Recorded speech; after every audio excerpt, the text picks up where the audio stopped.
Chevrolet Nova 14 ya teman-teman, bekas dari taksi teman-teman, mobil cukup capek atau cukup lelah teman-teman.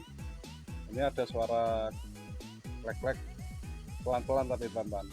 Untuk suara chip sudah bisa kita deteksi ya. Ini dari